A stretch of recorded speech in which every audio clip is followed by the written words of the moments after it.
HCTI stock analysis and HCTI stock prediction. Is it a buy right now? Watch this 1 minute video till the end to find out. Looking at healthcare triangle, this is in its big correction phase, I guess.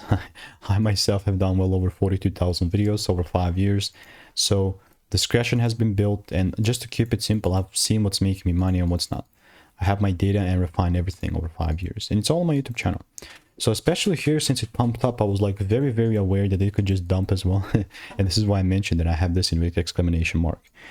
The only thing that was gonna make me buy is a shift. It's a double break shift, double break confirmation, which by the way, I didn't get it.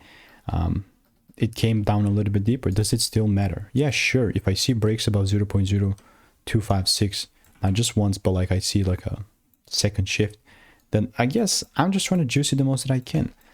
But since I've seen this happen over and over again, the likelihood that we just keep breaking lower is so high. So I'm not just going to immediately force here longs. I'm just waiting. You know, I'm not assuming I'll just react whatever the price is going to give me. So if you want to stay tuned with HCTI, I want to learn how I'm making 5-10K per month trading, sure, just click the first link in the description, get my free emails, and I will continue to keep you updated. Goodbye and enjoy.